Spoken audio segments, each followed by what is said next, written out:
The head of the Pharmacists Council of Nigeria office in Kano, Pharmacists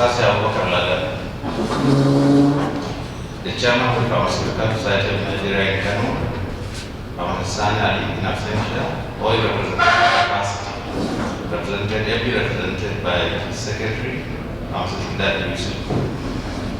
The representative of the Association of Community Pharmacists of Nigeria, the ex-chairman, Native Dialogue, the representative of the LDLE, who would have been Barrister Buhari Abdullah, but I understand he's a representative capacity, the representative of NAFDAC, and the former University of Just classmate, Madam Kasim, Al Kasim Suleiman, ably represented by Musa Abdullah, the Director of Pharmaceutical Services, Pharmacist Kamil Lumbi Salif, who I understand for reasons of office engagement from media. The Chairman of the National Association of Industrial Pharmacists, International State Chapter, Pharmacist Yaka I'm still Pharmacist Ibrahim again. Good morning, all. Good morning, sir. I hope the protocol is very short. The purpose of this get together and understanding is to achieve at least 3 things. As far as drug regulation and thus being regulated is concerned, whether it is in Nigeria or elsewhere, there will always be residual disagreements. But what is important and what I feel we should aim to achieve here is that we should agree on the majority of the issues that bedevil or that constitute gray areas between regulators and the regulated. So one, we are going to be able to achieve some consensus in the majority of those areas. We are going to have residual disagreements, that's second, in which case we are going to go back and think again. And then we are going to have areas in which all of us feel both the sides are right. Again, here, we are going to go back and think again, and look at the books, and look at the laws, and seek appropriate interpretation. Having made this early caveat, I think it is only appropriate for me to commence the lecture. I have not been told what number of minutes I have been given, but I want to assume that a 21 slides lecture should finish probably in 30 minutes. If that is fair enough, then let us start. I have been given the latitude by SAPM to choose the topic, drug regulatory issues and community pharmacy practice.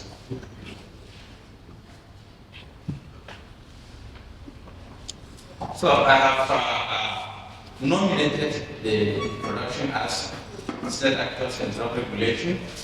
By state actors in drug regulation, I mean the giants here, the Pharmacy Council of Nigeria, sorry for the areas before, and then the National Agency for Food, Drugs Administration and Control, which came into being in 1993 by an act of parliament as a result of the Department of Food and Drug Services, Federal Ministry of Energy, combined the independent agency under the presidency.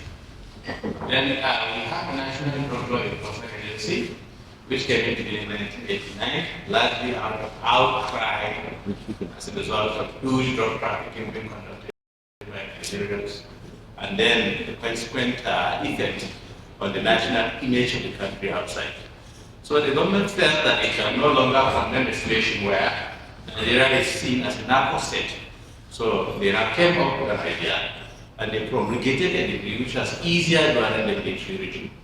And then the National Drug Law Enforcement Agency came into being. But as you know in law, what all the decrees that were promulgated prior to the transition to the civil code in 1999 are now considered valid acts of parliament. So we now refer the enabling decree of the NDLEA not as a decree, but as an act of parliament. So when reference is being made, we say the NDLEA Act. So throughout this lecture, when I say the act of the NDLEA, or the enabling act of the NDLEA, or the National Drug Law Enforcement Agency Act, reference is being made to the decree promulgated in 1989 establishing the agency at that time. Now, the other agency is the Federal Environmental Protection Agency. Now that one is not actually visible because it largely deals with manufacturers. Effluent discharges, largely as a result of concern about the environment, environmental degradation, which is an international concern. So they want to now manage effluents that come out of the pharmaceutical industry so that it does not just go into the environment and spoil the environment. Sorry. So these are still actors of drug regulation. We should also look at the regulation of drugs in relation to access to medicines. While regulation is good, access to medicines in Nigeria is not too good. And then we wouldn't like a situation where regulatory pressure would constitute an impediment to access to essential medicines. Now, after that one, we are going to now look at emerging issues in drug regulation. This is where I intend to look at selected issues I have nominated that have constituted friction over time between the different regulatory agencies, especially the National Drug Law Enforcement Agency and practitioners of community pharmacy. Lastly, I shall conclude. And then, not lastly, second to the last, I shall conclude. And then lastly, I shall thank you for giving me the opportunity to start here.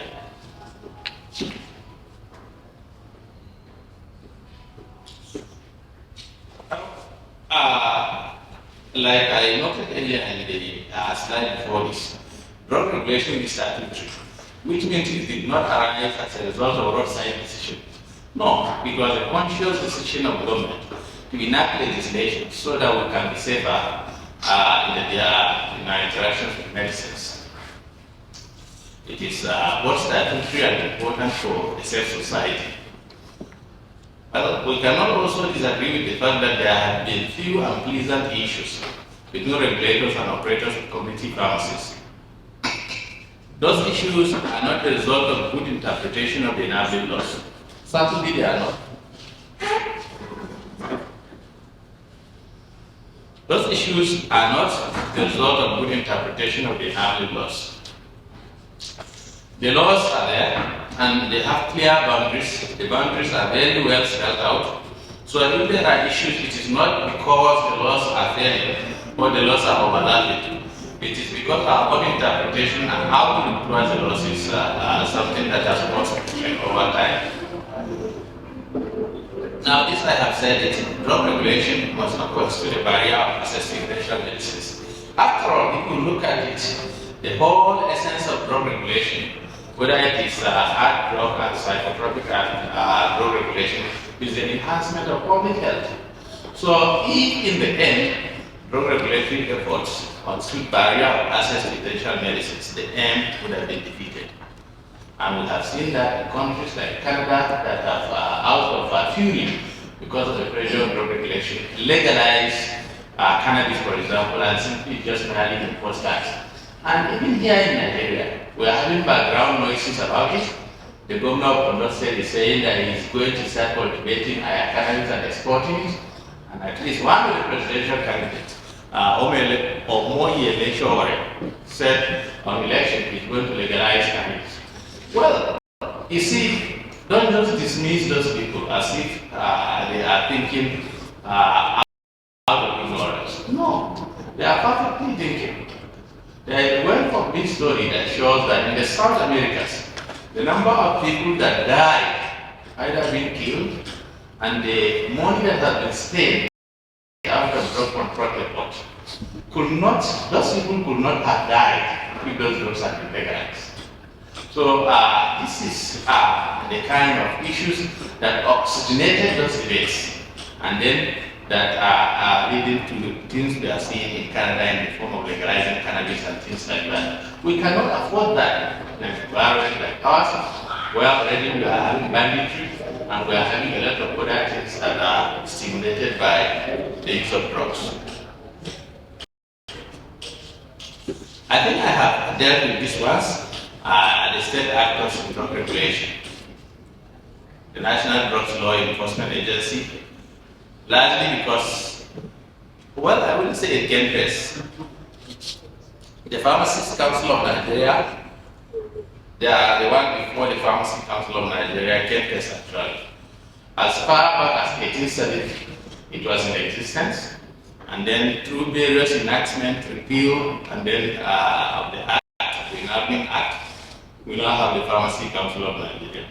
So it is the first, then followed by the National Drugs Law Enforcement Agency, which came into being in 1989. The National Agency for Foods, Drugs Administration and Control came into being in 1993, largely as a result of the President Ibrahim and the massive Babangida concern that Nigeria is becoming a hub for fake drugs.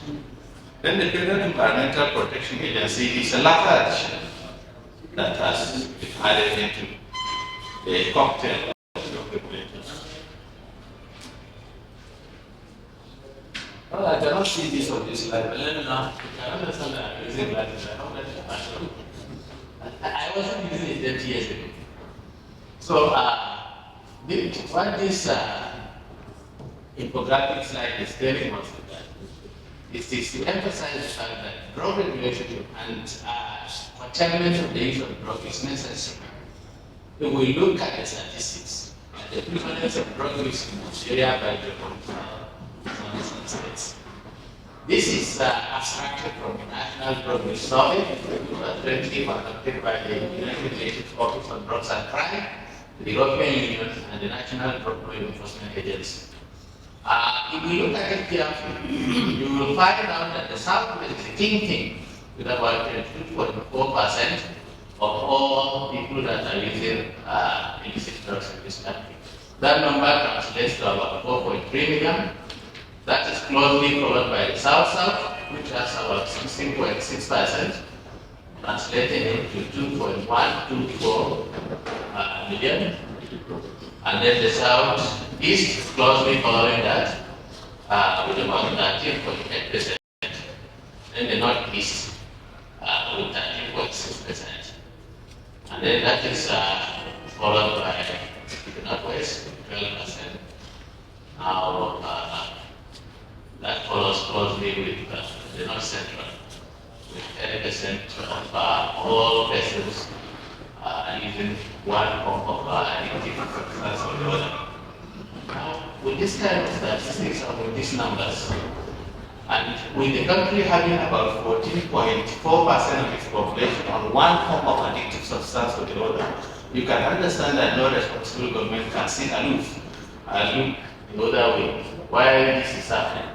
Because it will spirally transcend into violence when those people can no longer get money to buy those illicit substances to get addicted. They will resort to banditry, they will resort to kidnappings, and then they will resort to some other forms of unlawful activity to satisfy their needs. This is another side that reinforces the fact that drug regulation is necessary. When I say drug regulation in this context, I mean illicit drugs regulation.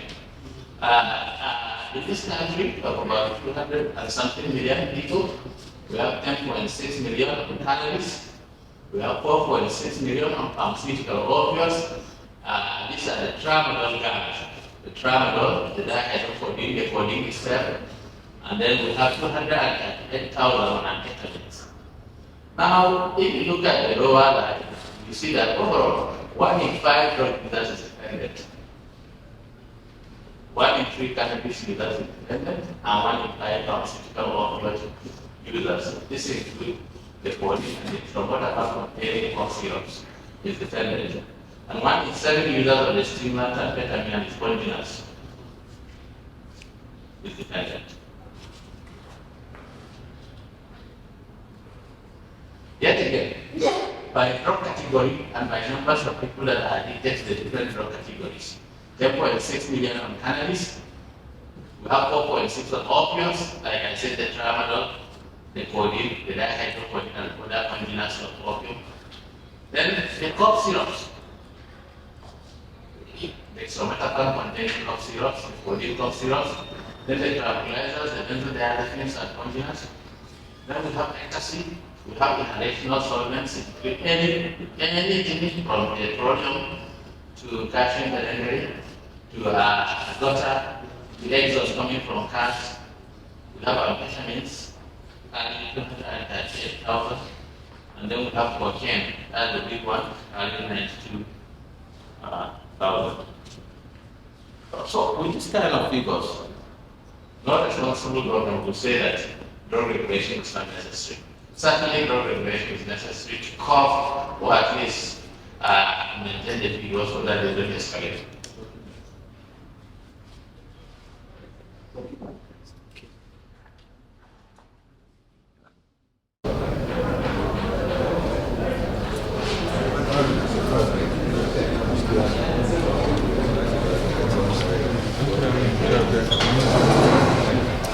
Thank you once again for coming. This is a maiden event whereby there will be a roundtable discussion about regulatory affairs pertaining to pharmacy practice. As you already know, we've invited a lot of stakeholders in the meeting. So without further ado, I will invite the chairman to give us a welcome address. Thank you.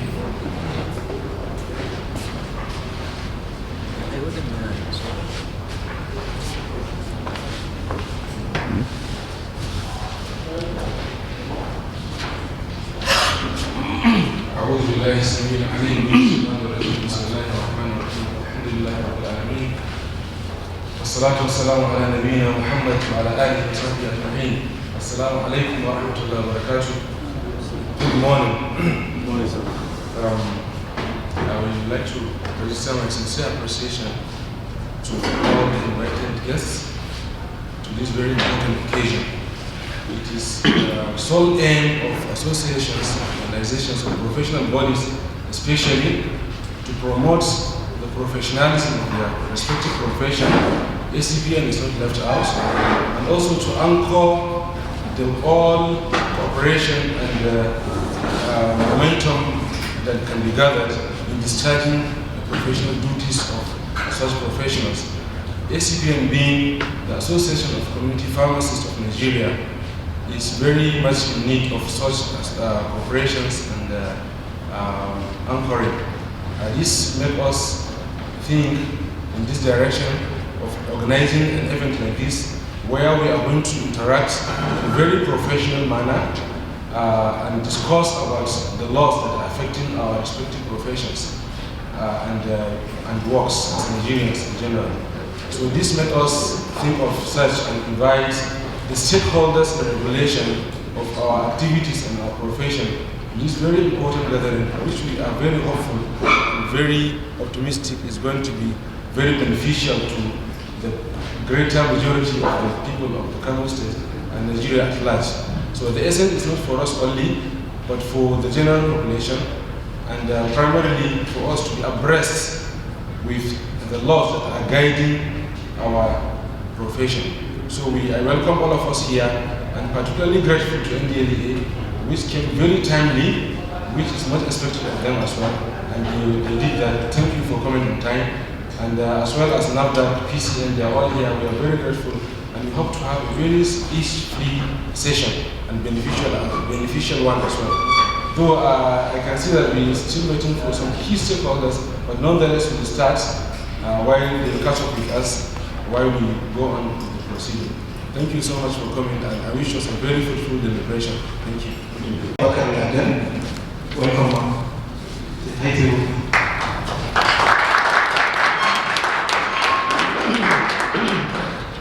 And I'd also like to invite the Pharmaceutical Society of Nigeria from Sani Ali Yusuf, who is heavily represented by Fangida Yusuf. Welcome, sir.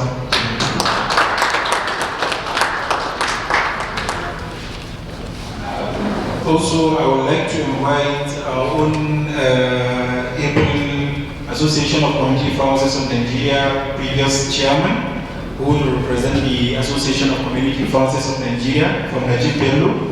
I think he's not here yet, so nonetheless.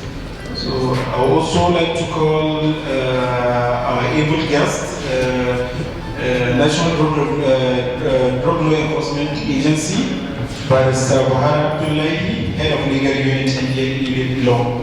So welcome, sir. He's not also around, so we can have a representation from NDA. Yes.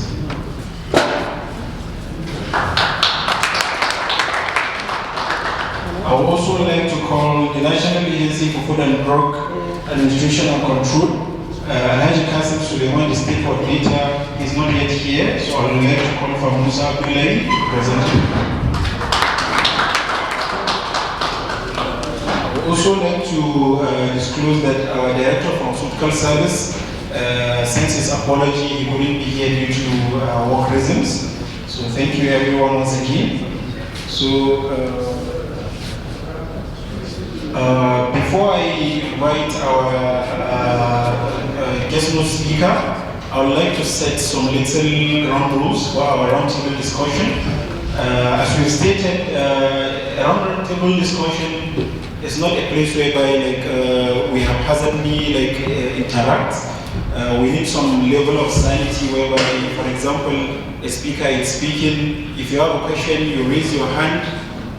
If you have some notes or some explanation, you jot them down. We'll give a little bit of time for you to explain yourself and to interact amicably.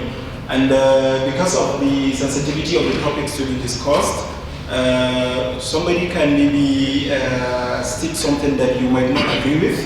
It's okay, but we want it to be in a way whereby it is communicative in a sense of manner, whereby it is not a rowdy interaction. Thank you very much. So without further ado, I would like to also invite our guest speaker from Ahmed Ibrahim Umar.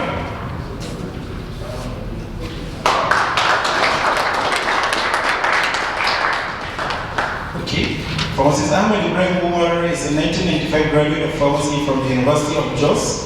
His internship and NYSC were at Usman Dan Fodio University Teaching Hospital and Infectious Disease Hospital, IDH Kano. He's a fellow of West African Postgraduate College of Pharmacists.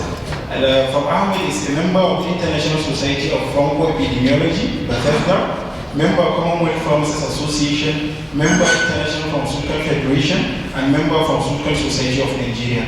He was an Assistant Secretary General, General Secretary, Deputy Chairman, and Chairman of Pharmaceutical Society of Nigeria, PSN, Kano, from where he was elected to serve as its National Financial Secretary. He currently works as the Head of Production and Training at the Drugs Manufacturing Unit, Aminu Kano Teaching Hospital, as a Deputy Director, having earlier worked as the Pioneer Head of Department of Young Abubakar Tafawa Balewa University Teaching Hospital. In 2013, he was Toban the Magaya Kazalo in his home state of Bauchi. He was also conferred with a merit award by the Bauchi State PSN for his pioneer work in establishing the drugs manufacturing unit at the Abubakar Tafawa Balewa University Teaching Hospital. So welcome him once again. We welcome you. So I think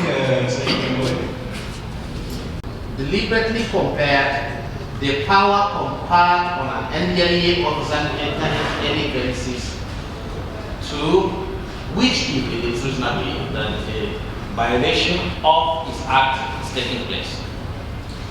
He says any officer of the agency involved in the enforcement of the provisions of this act may without warrant, that is, he does not require a warrant to enter even an aircraft, to search any land building or carrier, including vehicle or container, or any other instrumentalities whatsoever, which he has reason to believe is connected with the commission of an offense under this act.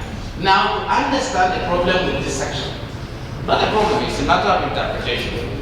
The law of evidence now comes in. That is the concept of lawful authority. In law, any prohibited substance, whether it is a nuclear weapon, You can understand that nuclear weapons can be legally carried by members of the International Atomic Energy Agency. Lawfully. You can understand that the Nigerian Firearms Act prohibits the carriage of weapons. But those weapons can be legally carried by members of the Nigeria Police, members of the armed forces, and now I think civil defense, right? So the problem with law is that if it confers powers, it also confers exceptions. So those exceptions are called lawful authority. And it is the law that confers those lawful authority. Lawful authority means any exception or exemption which, if proven, constitutes a complete defense to the commission of a crime. So, for example, it is said that you cannot be in possession, which is the most important thing. You cannot be in possession of cannon, you cannot be in possession of cocaine, you cannot dispense or sell nitrazepam, you cannot dispense or sell tramadol. But then there is lawful authority, which is an exception that has been conferred on a person to import, export, mix, compound, and sell drugs and poisons, including those substances.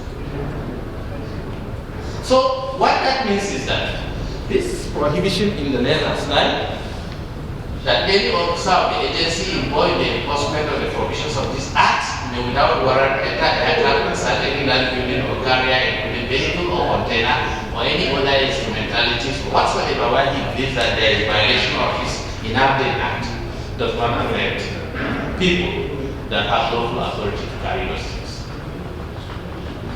If today the government makes a law for disarmament of bandits, and the law has been passes through the National Assembly and Senate, you cannot disarm the Nigerian police, can you?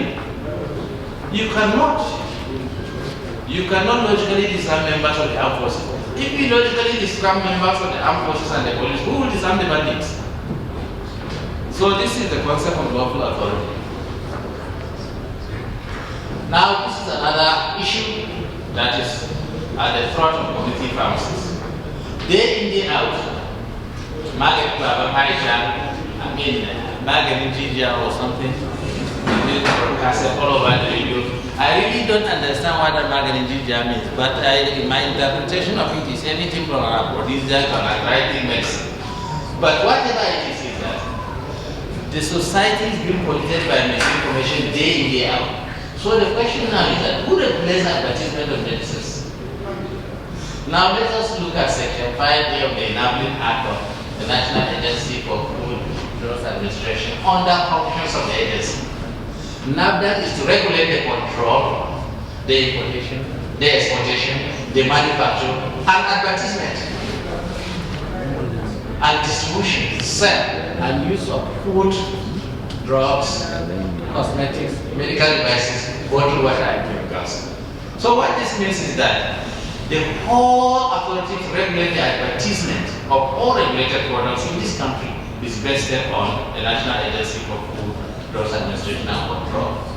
In fairness to the agency, and in realization of the fact that there is proliferation of advertisement and misinformation about herbal medicine especially, there is a document introduced, the Herbal and Related Medicines Advertising Regulations Prohibition, which says no person shall advertise any herbal medicine and related products unless it has been registered by the agency. No person shall advertise any herbal medicine and related product unless the advertisement has the approval of the agency. So, if Madam Aisha is going around doing what he does, and then his medicine is not registered by the agency, he is doing an unlawful act, then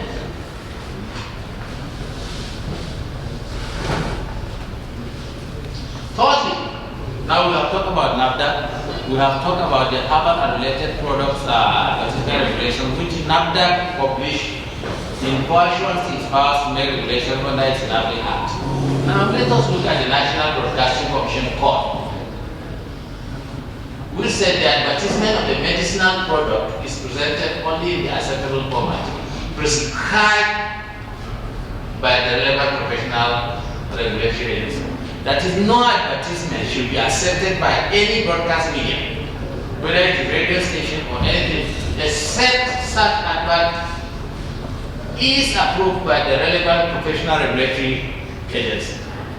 So all those people at Adobe should, in the first place, clarify the wordings of their advice to the Pharmacists Council of Nigeria before they now go to air what they air. So an advert describes or dramatizes distress or a movie situation in an offensive manner is not broadcast. An advert is not broadcast if it contains an offer of the medicine or product, or an advert relating to the treatment of serious diseases, complaints, conditions, indications, or symptoms, which should rightly receive the attention of a registered medical practitioner. Advertisement of a medical product ends with the necessary end caution, which requires users to consult a medical doctor if symptoms persist. The advertisement is not broadcast if it contains any material offering cure for cancer, AIDS, diabetes, hypertension, fibroid, infertility, or any other element listed in the Act 2004 prohibition list, unless the cure has been authenticated by the body regulating that sector of medical practice. Now, F, advertisement of a product, medicine, treatment for any disorder or irregularity peculiar to women does not contain expressions that encourage abortion. So all those people that may say that Dr. Kanahem over the past 50 years should come down. This part of the National Broadcasting Court affects them. So advertisement is not broadcast if it contains the use of the word, phrase, or expression such as magical, miracle, miraculous, etc. We're in an era where traditional medicine vendors now use laptops, and they tell you that they have diagnosed all that is disturbing you, and then you take a stipend and then they give you a medicine. The National Broadcasting Court warns that the broadcaster shall ensure that the medical advertisement, orthodox, traditional, or any other, conforms to the provisions of the court. Now, the National Broadcasting Commission has done its own. NAFDAC has in a way done its own because it has produced a regulation guiding the advertisement of our medicines. What have we done in our own case, or what have we done? You know, in a democracy, government agencies act based on reports and petitions. So, people in Adobe Square can be blasting advertisements, but if no one writes officially either to the National Broadcasting Commission or to the various radio stations, they are aware of things that they don't know. It is the same thing that happens when people keep on shouting that why has Mr. A not been prosecuted by the Economic and Financial Crimes Commission? Well, there may be politics in it, but no one has written a petition. You cannot just go and attack somebody without a petition. Who regulates the drug markets? Because the market is also part of the program of the Association of Community Pharmacists, right? Now, there is a law in this country called the Drug and Counterfeit Drugs and Unwholesome Processing of Miscellaneous Provisions Act, I think of 1992, that states any person who hawks or sells or displays for the purpose of sale or aids or abates any person to hawk, sell, display for the purpose of sale any drug or poison in any place not duly licensed or registered by the appropriate authority, including any market, kiosk, motor park, roadside store, or in any bus, ferry, or any other means of transportation is guilty of an offense under this act shall accordingly be punished as specified in this act. If we have such a beautiful law, the next question will be, who then is to impose the closure of the drug markets? Who then is to impose the closure of the drug markets? Well, the same act that prohibits the sale of drugs in the market now places the responsibility for closure of the market on the following people. For the purpose of this act, that shall be constituted by the minister at the federal level, a federal task force, which is existing. There is a federal task force, which shall consist of a chairman, which shall be an officer of the agency not below the rank of a deputy director, to be appointed by the minister. Officer of the agency means officer of the National Agency for Food, Drugs Administration and Control. 2 officers of the Nigerian Police Force not below the rank of Chief Superintendent of Police, denominated by the Inspector General of Police. Then 2 inspectors not below the rank of Principal Pharmacist, to be appointed by the now Pharmacy Council of Nigeria, and D, 2 inspecting officers not below the rank of principal regulatory officers, and it should come from NAFDAC, designated under subsection 1 of section 9 of the Food and Drugs Act, to be appointed by the minister. E, statutory regulatory inspecting officers appointed by the Federal Task Force. So these are the ones that are empowered or that should carry the weight of closing any illegal market, whether it is Salon or Area market in Ava, or the free market in Onisha, or the big one in Morai. So conclusion, regulation is necessary. We may call it necessary evil, right? No one likes to be regulated, right? So we may call it necessary evil, but certainly it's not evil. So between those 3 things, necessary evil, and evil, regulation is necessary. We may call it necessary evil, but it is not evil. With good interpretation of the existing laws. Good regulation should protect, not target local operators, while sanctioning illegal operators. We should exert selective pressure on people that are illegally operating the system. Much as an antibiotic exerts selective pressure on the microorganisms disturbing you and preserve yourselves. There is need for cross-pollination of ideas of this nature between regulators and practitioners. Nagode.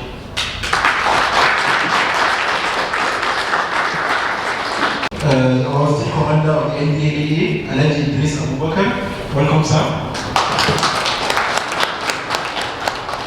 And also at the high table, I also wish to welcome from Ginger Ibrahim, representative of PSN. Thank you once again. So before our discussion, our roundtable discussion, I wish to announce that we have chosen Alhaji Idris Abubakar, the NDAA State Commander, to be our moderator in the high table. You will be the good moderator. So thank you, sir.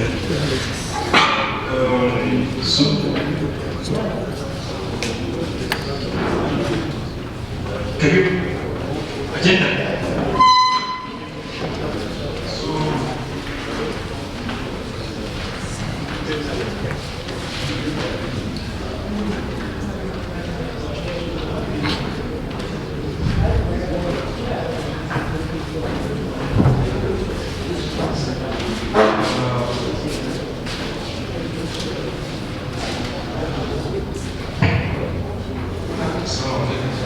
Thank you so much for the presentation, sir.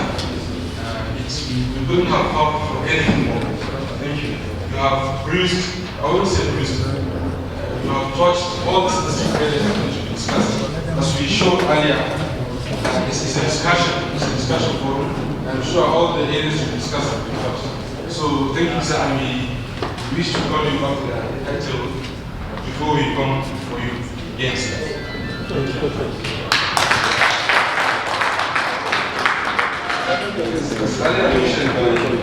And he was meant to be the moderator. I don't know whether he has accepted the moderation or not. Yes. But what we have sitting on the fence. So what we have in mind for the program is that, as you can see on the high table, we have all the stakeholders of the custodians of the drug laws in the state. We have all of them in the high table. And a lot of things were said by the presenter which touched the aspect of regulation of each of the regulators. And I'm sure, as we are sitting also on the floor, a lot of things touch something that we want to respond, we want to ask about. So I think the way to go about it is, I'll hand over the mic to the moderator, our chairman, which I'm sure is going to allow the high table to talk. Then thereafter, questions will fly to the high table and to the presenter as well. Then the questions will be responded accordingly. Thank you. I'm sure I'm going to be given a chance to also talk.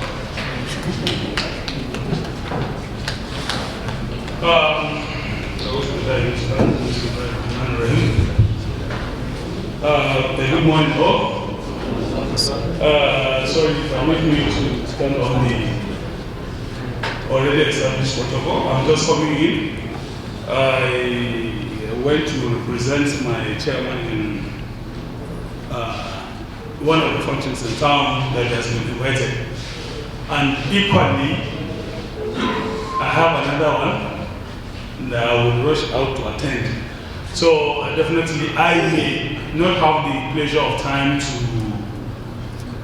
to be with this August sitting till the end of the program. But notwithstanding, if I will be permitted, maybe before I leave, I will nominate someone who will sit in for me for the continuation or conclusion of the program. Well, sorry, just like what I have said, I came in late, not as on stage, but still, maybe I would like to say one or two before the next thing. I would like to sincerely appreciate the efforts of the conveners of this August meeting. You see, this is something that we ought to be having, even if we, like I say, on a daily basis, because of the importance of the sector and the well-being of our dear country, Nigeria. The service providers, the regulators, the enforcers of law, as far as this sector of the economy is concerned, we are supposed to be like Siamese twins. We are supposed to always be thinking together, thinking alike, to be working together, day in, day out. Because whether we like it or not, men of the underworld, that's the criminals that are trying to criminalize our operations. They are always working together to see how they can beat us. So it is very, very necessary for all of us. You know, we have to do our report about. You know, we have to create a very good environment or atmosphere whereby at any point in time I can pick up my phone and place a call to any member of this forum and we discuss issues that has to do with maybe our professions, our operations. And not only that, you know, we should be able to leave our doors always open. Without any issue or any problem, I can quickly run into any of your offices. We'll sit down, we share our ideas. Maybe if I have a difficulty in one area and I believe, I know that trying to call number that I've been sending a sort of verification request to some of the members. If I come across something that I do not know, I quickly send it to them and they help me out that this is the position of this. That's how we're supposed to be doing.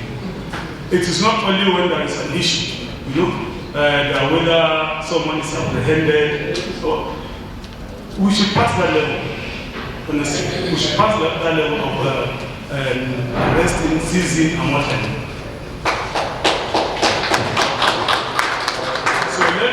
Let us always try and be creating this kind of forum where, you know, we'll be meeting together, understanding one another, helping one another. The end product, I can tell you, is going to be the common man in Nigeria. Because you can see our detractors, when they notice that there is a gap, maybe between the providers and the regulators, they cash in. And that is when they cause a lot of havoc in the community. But as long as we are working together, we are talking, you know, but we keep talking to one another. Honestly, all these gaps will be closed and the society will be better for it. So, I would like to, on behalf of the Chairman, Chief Executive of the National Drug Law Enforcement Agency, Brigadier General Marwa, would like to appreciate the organizers and the conveners of this program. And I would also want to congratulate all of us that have been here, because I am sure none of us will go back home the way we come in. Definitely we will learn a thing or two. And not only that, you know, it is a forum. And that is why almost all the heads of my various departments and my commands, that is the people that work in our cities and villages, the heads, they are all here, so that we can, you know, mingle together. We know ourselves. We know when there is an issue within your area, immediately you know the person that you just called. You don't need to, you know, make everything too official or too official. So interpersonal relationship can solve a lot of things. And I think this is the wisdom of the SM by creating this forum. So we really appreciate this, and we hope and pray that it will continue to foster this kind of relationship. And when there is anything, I pray that there's not going to be, from here onward, there might not be any misunderstanding that cannot be maybe resolved just within the operators, without even coming to the, let's say, the management. Maybe something that you can just call on yourselves, you understand, so that you'll be able to solve whatever issue that may arise. But I pray that there won't be any issue that maybe you will not be able to understand and resolve it. So thank you so much for also being here, and please try and cash into this opportunity that has been provided. Don't live here without having a lot of friends among yourself, so that when there is anything, you don't have to call the president, you don't have to call me, you don't have to call IT, you don't have to call, just within yourself. You know somebody that you call, somebody who is in charge of your area. Thank you so much. Well, Tom, I can see that you are calling me. That's like I'm late where I'm supposed to be going. So please, I should have at least give you room to 1 or 2 persons, but I can see that still somebody. So at least you can permit me to pick one of my officers, the deputy commander, because he's a deputy commander of narcotics, who will come up here and sit, not only on behalf of me, that's on behalf of the commander, NDA Kano, but on behalf of the chairman of the National Drug Enforcement Agency. So I would like to call on Deputy Commander of Narcotics, Amin Mohammed.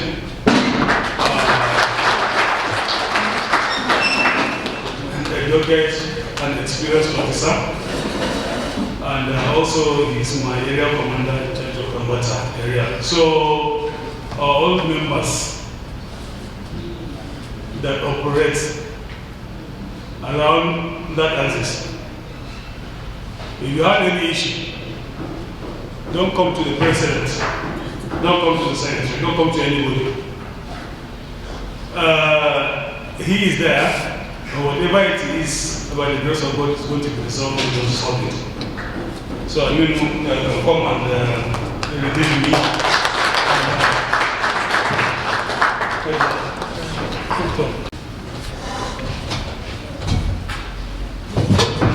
President, I'd like to give you chance to speak.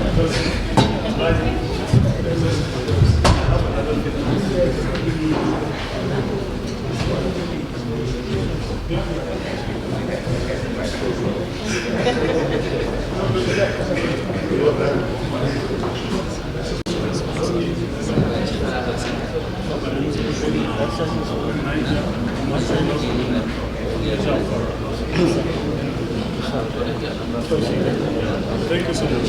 Thank you. Yes.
still we continue on the mixing protocols.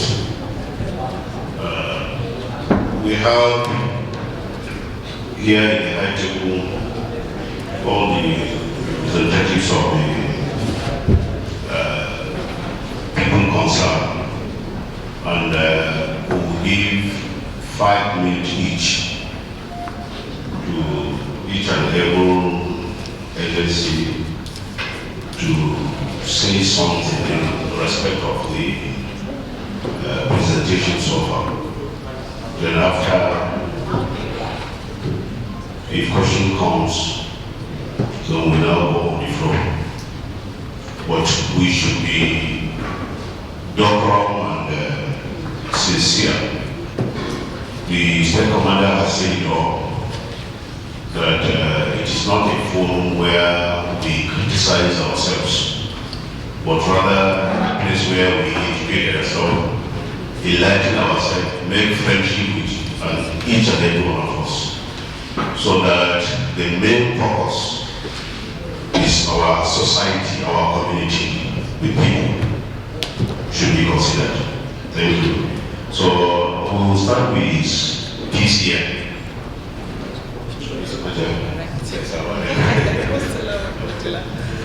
Thank you so much, sir. Assalamu alaikum and good afternoon, everyone. I want to appreciate everyone that is here today and permitting me to please to stand on the existing protocols. I don't think we would have gotten a better guest speaker than our Oga, Pharmacist Ibrahim. He really did justice to this topic, and I'm sure I learned so many things today. And as always, I usually tell people we are pharmacists, and what we do is pharmacy. As long as it's drugs, as long as it's medicines, as long as it's poisons, we are the custodians of those substances. And there are laws, there are regulations guiding whatever we do.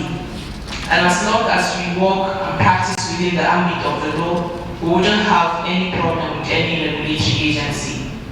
If there's anything you are doing, just do it within the ambit of the law, and I'm certain that you'll be good to go. I don't have really much to say from the presentations. The guest speaker has really trashed most of the topics. So I'm just here to maybe entertain some questions that will come towards us and wish us a fruitful deliberation. Thank you very much. Thank you. Without much waste of our time, let's call the second person, PSN. PSN.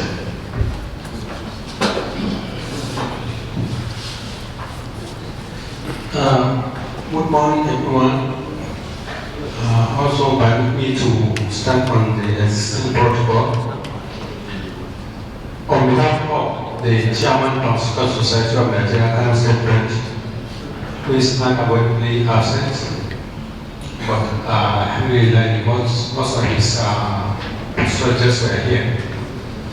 I want to congratulate the organizers and conveners of this important gathering that is a roundtable discussion about the use and manipulation of drugs. And also, I wanted to extend the chairman's delight over the rapid and important video made by the ACPN Kano State Branch. We really understand that since the inception of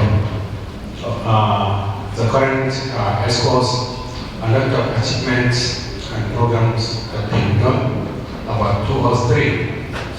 And also we understand that the chairman of the ACPN Kano State Branch has been participating actively in the activities, meetings and other gathering pertaining place, and not only participating but impacting positively, most especially in the just concluded World Pharmacy and Pharmacy Week and the other activities. And also the President Kano is happy with the way the other technical accounts are being actually the technical accounts, because the purpose of technical accounts to bring relief to the main body of PSN. You can live in either in previous years only at least one, I'm sorry to say, technical amount which is being active, but now we have two with the other pressure apps. So we are very happy. I can assure you that the PSN Kano will be happy and will continue to support ACPN, NAIP, and other interested technical accounts who are willing to do more despite the initiation and activities being made by the PSN Kano. Last year and also 2021, we have been having some discussion with the NAFDAC, the NDLEA, in partnership with BCN. But now we are being relieved of the commandant of NDLEA already said the time very soon will come when all these issues will not be coming directly to the chairman PSN, but will go to the chairman of ACPN, NAIP, or others. So once again, congratulations. Thank you so much. Thank you, sir. Totally the ACPN. Is there one?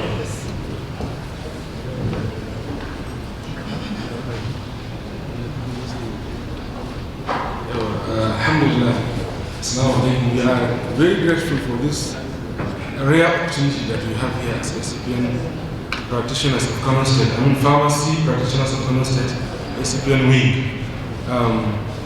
My comment here is that number one, I want to implore the regulators up here on the high table to give us, before then, I want to give us glad tidings, especially because I'm sure a lot of us are interested in the prosecution aspect of the law. And the NDLEA is an enforcement from the name. It's an enforcement agent. So everybody is very skeptical and keen about seeing what the NDLEA does. So the NDLEA, in their efforts to make the start of our duties seamless, you can see they have the highest number of attendance, but unfortunately, I didn't see us begin to make friends because the senior arrangement is already biased. And I will say it's our fault, actually. Yes, that's what I'm saying, it's our fault. They came on time, though I came here 1 hour before everyone, but they came much earlier than every other person. I think they deserve an applause. So I want to hope that before we leave, we've made acquaintances. Because a lot of things can be solved without any raising eyebrows, but especially in Nigeria, acquaintance is very important. So please let's use this opportunity. So I want to implore the regulatory agencies to give us a stepwise account on how the regulation is taking place in their spheres, or what is supposed to be done, the modus operandi as per their own regulation. And that's the question I have, because if you know the modus operandi, we know everything, then it's when you follow that mode that you'll be catch, you'll be caught to be guilty. But if you know what you are supposed to do, you are being told, and it is all agreed upon, I think it will solve a lot of problems. Okay? This is my major call. And also the glad tidings I wanted to give us that NDLEA is here with something for us. They have come along with a document that is going to aid the start of our activities very seamlessly. We want to congratulate ourselves in coming, because I think we have never had such before. The head of legal unit is here, and I'm sure we are going to have a take home from him. But then the last thing is, before I hand over to, because we are two here, you'll understand because we are SCPN. my chairman is here from Bello. I'll give him the mic to finish off the remaining 5 minutes. When the mic comes back to me, hopefully, what I have left will be said, inshallah. Thank you.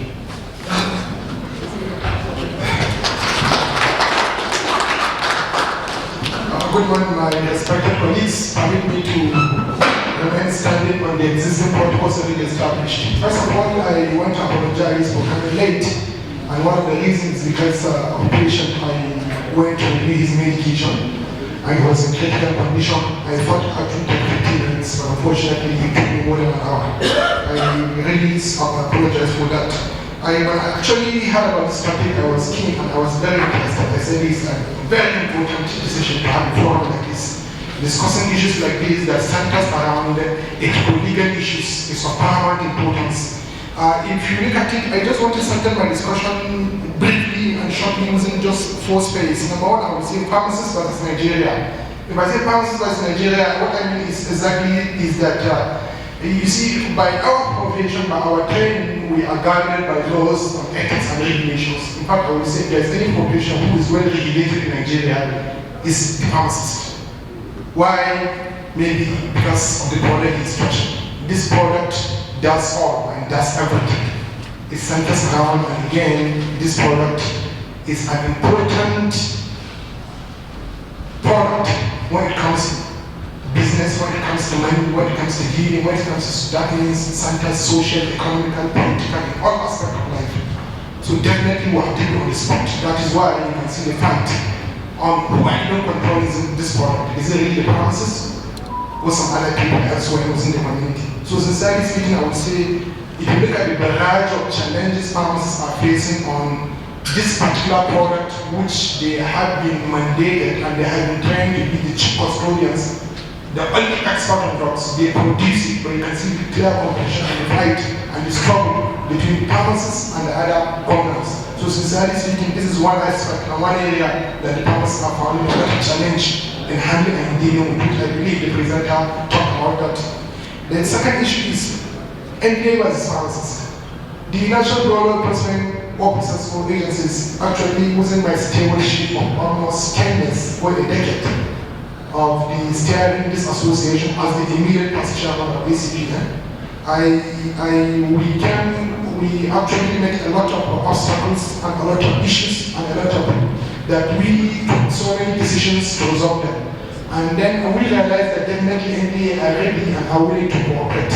By calling this meeting, I now said, good, these are actually excellent for which issues like this were brought to limelight, some silent issues, some need for understanding, need to work together, because we are based in the community, we have our shops and our premises in all the nook and crannies of the state, and our ears are actually in there. But if we are not working collaboratively, definitely it will be like a disharmony. Understanding us and then understanding the law enforcement agency is of paramount importance to the parents, and then to also fit each other with relevant information. That will help definitely. Number 3, my plea to NDA. Actually, I was calling a plea.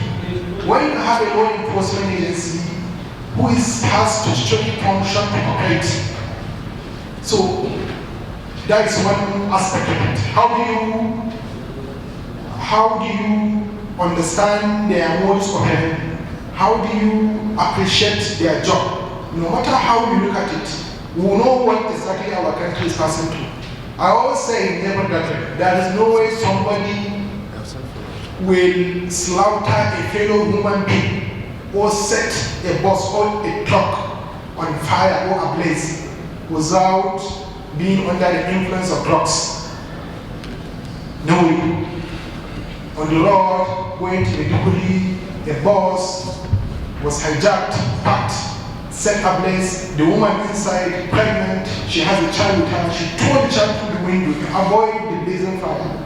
But the terrorists took that child and threw it back into the fire. I cannot remember the scenario of this business. I couldn't, it's giving me nightmares. That guy that did that cannot be without the influence of drugs. These drugs are harmful. You see, it's harm day in, day out on the road, on the street. Somebody can snatch your phone, use this arm, hit you, or chip you with a knife. You collapse maybe on your chest, and then you just pick a pound of 10,000 naira. You can waste your life. If he's a terrorist at the hospital, we know how he was a knife, he was choked in. That guy who snatched this one cannot be without the influence of drugs. So it is a fight for all. So there is no way we cannot appreciate the work of the enemy. Let's not be an agency who does that. And let's be partners. Us being expert in drugs, we are actually supposed to be partners. That is why I said my plea today is that to appreciate partners as partners, to look at us, to consider us, then my next is lead pharmacist. We should consider us, look at us as partners in progress, not partners in hindrance of their duty as we know NDA. In fact, I do lecturing in private university where NDA, NAFTA, PCN is part of my area to teach students. So definitely research are ongoing on what is going on. We teach them, we guide them in the laws, we put them to. Finally, my plea to pharmacists. Sincerely speaking, my plea to our colleagues is very simple. We have 1, 2, 3 issues which we understand how NDA handle it, and we understand their predicament about pharmacists. And in most, or in some cases, you realize that really there is an issue to talk about when there is a challenge between the pharmacist and the maybe the poison book is not in place. Maybe the poison drawer has no key or is not locked. Your staff can do anything in your absence. Maybe there is no prescription and that drug is being dispensed. Maybe the urge to meet up with the expenses to run that pharmacy, 1 or 2, 3 issues might be neglected. So let's do as much as we can. Every day we see prescription, and some prescription can even be fake. I know of somebody who from a particular hospital, I don't know how he get the prescriptions. He just simply pick one prescription, put that Sunday, and then write the 1,000 injection. The first time he came, we scrutinized him, and then in one way or the other, we realized this guy is an addict. And he has a nursing uniform, he's a nurse, on his body. And then you look at the prescriptions. You cross-match the prescription and his face. And his utterances. Right in his pocket, he was bringing some packets, showing that he used to taking it. I was like, so are you used to taking it? Why you can't eat? Some people, even as we reject them, we realize that they will tell you straight if you reject this particular product, you don't want to sell it to pharmacies. Yes, I will sell it to you. Why should I sell it to you? He will now tell you straight to your eyes. I can go to someone market and buy a truck. How do you know that?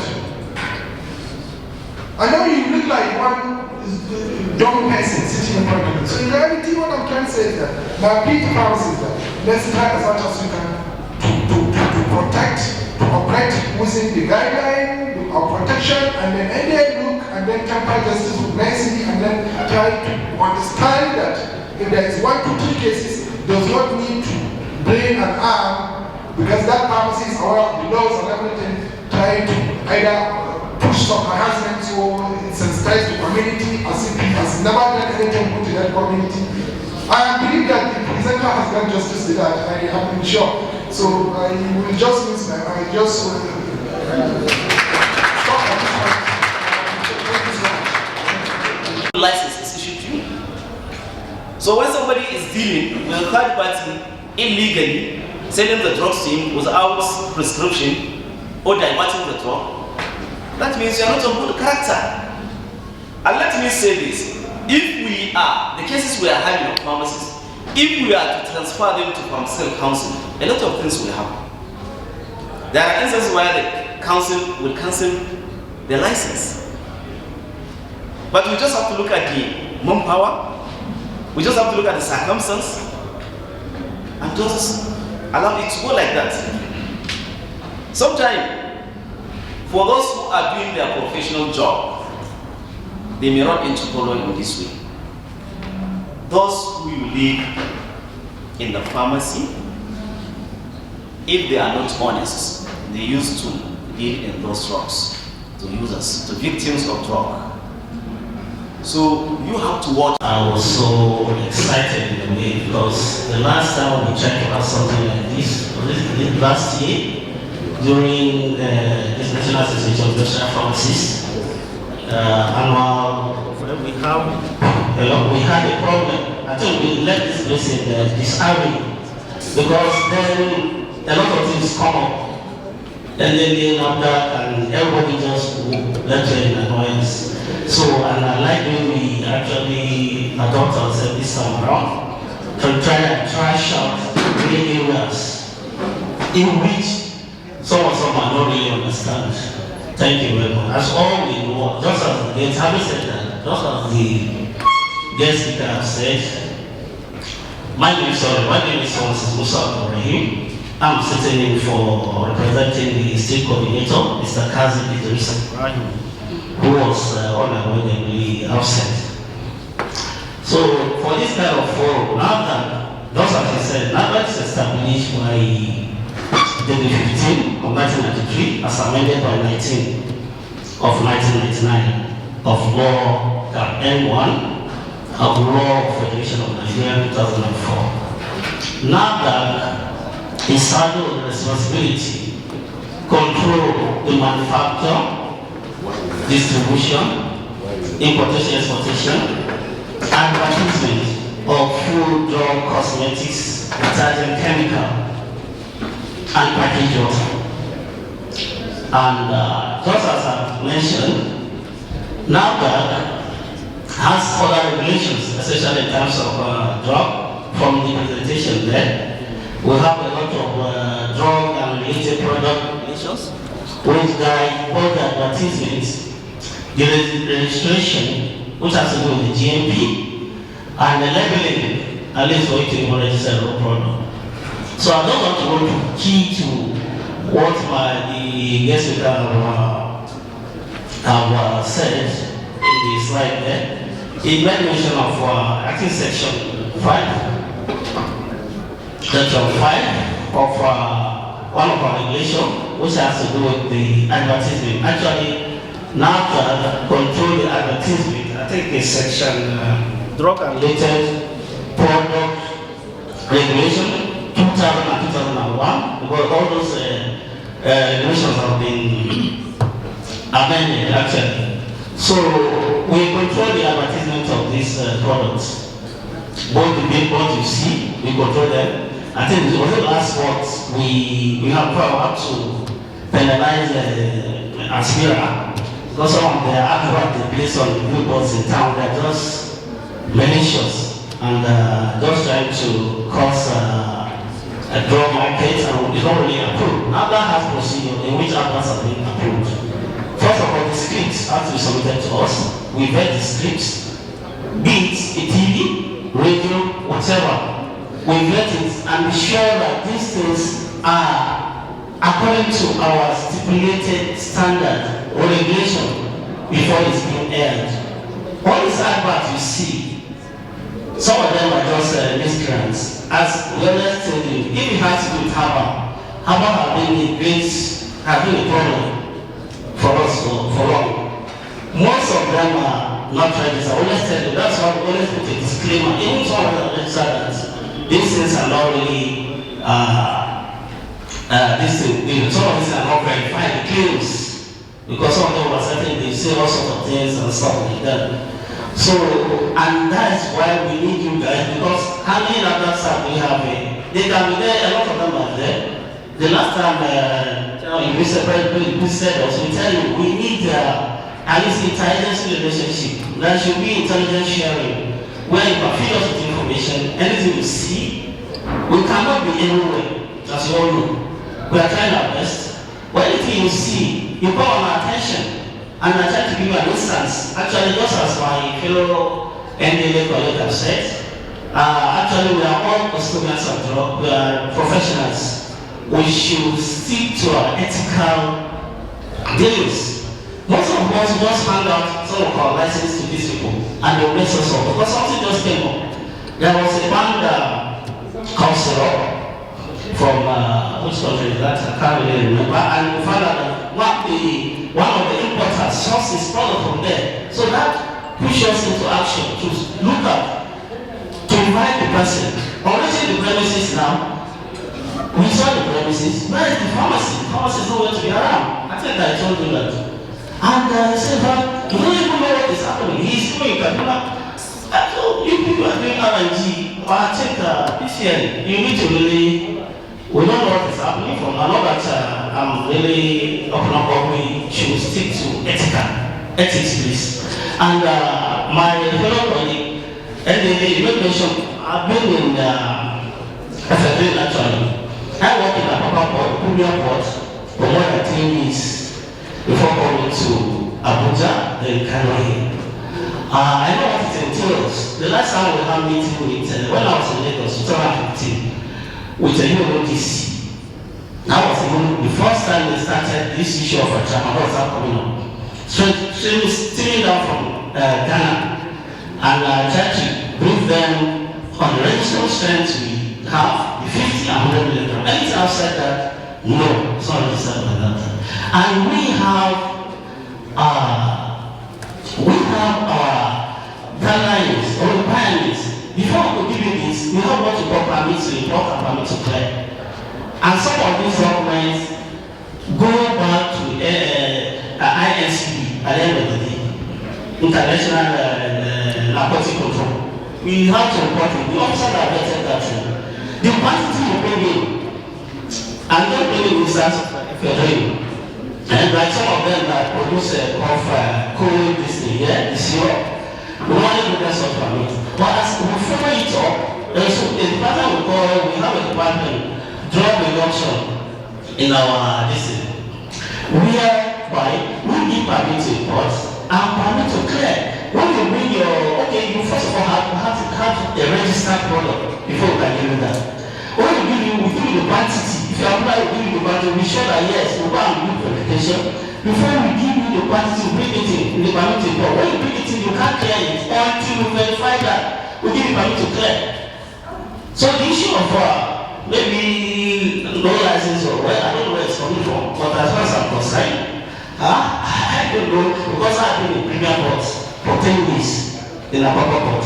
And Apapa port is one of the only designated ports for clearing drugs when it comes to the seaports. And the airport is not only one of the Lagos now, that time, very well. So I think, I don't really have much to say. Maybe by the time we sit, any issue that come up, we'll see how we're going to trash it. In fact, it's a very good idea. It's a welcome. If we go to bring up things like this, I think all the stakeholders, we are going to have a seamless dealings and everything is going to go as we plan. Thank you very much. Well, we'll give him 3 minutes to say something before we now. So they are here. Thank you very much. My name is Pharmacists. My name is Idris. That is the chairman of the Association of Industrial Pharmacists. Mr. Chairman, sir, I mean, we stand on the well-established protocol. Yes, my own position, I quite appreciate the organizer and I congratulate my colleagues for them to come up with this. Because we have been looking forward to this kind of a team, of which last year we started this. We shared this in such a way that we discovered that there's a gap, there's a knowledge gap between the regulators and the practitioners. And from there we will come up with a program which was stayed in the command center there for us to kind of discuss and understand ourselves better. But the way I'm coming in is this, because when you said we're not businessmen, sir, I'll tell you that businessmen. Because as an industrial pharmacist, we are professionals. And it's only professionals, it's pharmacy is the only profession that actually renders product and also service. And we now believe that all that have that product is incumbent upon us to also protect the products that we are bringing out. And that's where, if you look at all technical arms, the industrial pharmacies actually cover a lot. You see us in the market, you see us as a pharmaceutical representative, you see us as a quality control, you see us as a cancer, as a consultant, you see us in journalism. So these are industrial pharmacies. So that area needs to also be clear. And also, I've always been an advocate of, it's not all about us quoting law for each other. It's not about us quoting law for each other. It's about us to understand ourselves. Because if we are to establish law, there's no way we, the practitioners and the NDA will come together. So there will be a law here, there will be a law there. But we should understand what binds us together. And that is what we are pursuing. That is the life, to protect the life, to protect the community. This is what binds us together. And that's why I want us to look at that area of connection for us to kind of come up with a policy or a way forward to be able to kind of safeguard the environment properly. So please, I am just Talk like this. okay. It's not okay. Sorry, I have a voice. Thank you very much. So that's exactly what we are saying, in such a way that let us be able to come together and understand ourselves. Because when you look at what NDL is trying to do, to enforce the law in such a way that this thing does not get out of hand or society getting destroyed. Pharmacists, we took an oath, and our oath is that we are going to preserve life. So if we look at this area together, I think these are the areas we should be looking out for, so that we become a friend and be able to draw out a kind of policy within ourselves that we use it to operate within an environment that's a problem, so that we will not be seeing ourselves as an enemy of each other. So it's just an appeal. And I also must commend the NDLEA, this current command. I think this is the best of what we have witnessed so far, as far as this NDLEA is concerned. Because I know from the day one what the receptions I have from the commandant. In fact, there and then I was even be privileged to be decorated as an ambassador there. And right from that point, I have been seeing us that we are progressing. Because we have now come together like this. So from this, I want us to come up with a communique at the end of the day that not about the law, but we should understand the law. But within the stakeholder that's operating within that system, should also come up with a kind of an understanding on how we can safeguard ourselves properly, so that we will not have problem. So this is just my own appeal to both the regulators and also us, the practitioner. Thank you very much. The issue to be put floor. We'll give 2 minutes to the pharmacy here to say something. You don't have? No.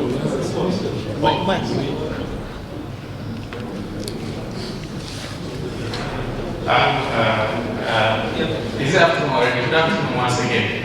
With the permission of the chairman, can I make 2 4? Sir? With the permission of the chairman, can I make 2 minutes to be 4 minutes? Okay. Actually, I have listened carefully to what the representative of the NDLEA, representative of NAFDAC, very carefully. And that's why he took that action he took. So I want to believe that he might. There is a significant relationship between psychotropic substance diversion and terrorist financing. I have materials that you can write a PhD thesis on terrorist financing with a link with drugs. Most of the drugs are either narcotics or psychotropic substances. So the whole world is not about NDL, it's the world. So talking about hard drugs, we are more concerned with illicit drugs. If you import paracetamol, for instance, or any analgesics, even tramadol that is not above the legal threshold, we don't have problem with that. If you import 50 milligrams of tramadol, NDLA does not have problem with that. But once you import anything above 100 milligrams, you have problem with NDLA. I don't know what a pharmacist will be doing with 2 to 5 milligrams of tramadol. How are you going to dispense that? So we are more concerned with illicit drugs in NDLA and narcotics. Yes, psychotropics and narcotics. And this issue, we are also concerned so much about money laundering, diverting these drugs, drug proceeds into terrorism, including all this banditry and what have you. You know about what is happening in Mexico, what is happening in the Latin American countries. Drug laws controlling the whole politics. We know how image of Nigerians suffered abroad before the advent of NDLA, and we are better off. I must commend the NDLA head of prosecution. NDLA hardly go to a pharmacy shop, honestly. But when you have a pharmacist that is sitting for a drug baron, we have a case like that. He can attest to that. A pharmacist sitting in a shop owned by a non-professional selling and dispensing drugs, illicit drugs to people. We cannot fold our arms. In that case, we write to the Pharmacy Council of Nigeria and ask them to cancel the license. Maybe, Barrister, next time if we have issues like that, we should not only focus on the business premises, we should focus on the license of the so-called professionals. Yes, because they are not helping the lives of the citizens. Yes. Let their license also be cancelled. Yes. Thank you so much. Thank you.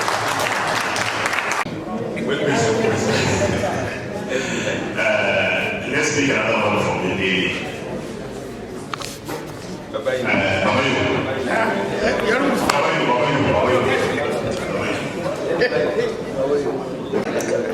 Permit me to start on the existing protocol. I will start by thanking the presenter. In fact, he has done a great deed in addressing some of the issues he raises. But my own concern is on two aspects. One, I want to look at this issue from the human angle and for human good, on public good.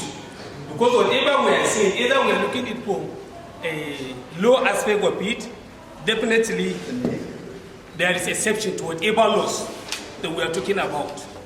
Anything that is not for public good, whatever good law is, must be set aside. The issue of this work that we are talking about, when you look at it, we are referring to the issue of this diversion.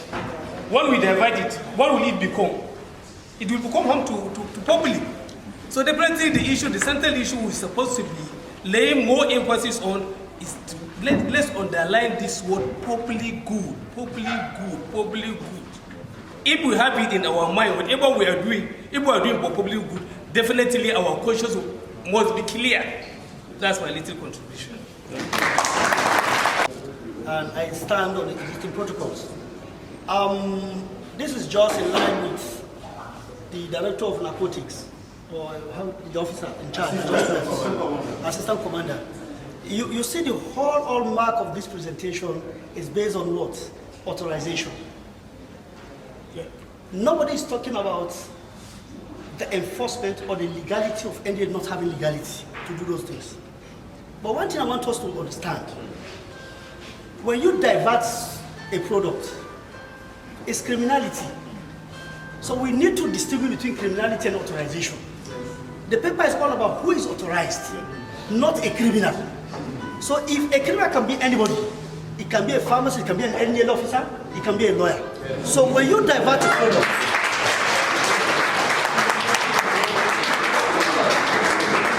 so the onus is not on the pharmacist. The only legal right as a pharmacist is when you are licensed. So the paper is saying who is authorized by license to undertake those processes. That credit should be given to the pharmacist by law. When somebody criminal divert any product from a point of sales, he's a criminal. He's not a pharmacist. He's not an NDA officer. So I think the best thing we should do is to dwell on the topic for us to have a robust discussion and the way forward, like what our Honorable Oga has said. We look at the human aspect of it, of which both us as regulators and practicing pharmacists, we are all in line with that, because the basic thing of being a pharmacist is not only for you to add more so to society, but it's also what? To improve the livelihood of the patients. So I think with this type of mind frame, we're able to have a robust discussion. Thank you very much. To make my little contribution that having under all the discussions, the key issue is we are all creation of law. We need to understand that everybody is coming from a point of law, so it means we are all legally binded. The most critical issue is we all need each other. One, the NDLEA, the NAFDA, of course, need pharmacists for them to continue to produce this drug so that they will be in business. Because if they did not even produce this drug, the NDLEA will not be there and the NAFDA will not be there. The problem will not be there. And what binds us together is the agent, is the drug. Unfortunately, it's a law, and of course, this law comes at different point in time. And of course, these are human law. So that's why there's constant review and coming together, this kind of thing. And of course, the drug doesn't have limit. It is the same agent that is NAFDAC is looking at, the same agent that is called drug. The drug that is in NAFDAC is the same drug. The drug that the pharmacists produce for us to have the NDLA and NAFDAC is the same drug. So I want to emphasize one point that the NDLA man said, that as a situation whereby they need to write to PCN for them to seal a particular premises. That's good. Why? Because we're in an era of tax shifting. You have a lot of work to do. And if you have a sister organization that can conveniently do that for you, it is more diplomatic. No any pharmacist will raise anything when PCN seal his list. It is easier for you. When you have this kind of case, communicate with PCN, let them do the needful, not directing, because they have the mandate, they have the guidelines, they will do it for you. And no any pharmacist will raise issue if PCN seal his list. By FDA seal, we begin to know whether they have the power, and it take us to back to square zero. We have a round table. This is taxi.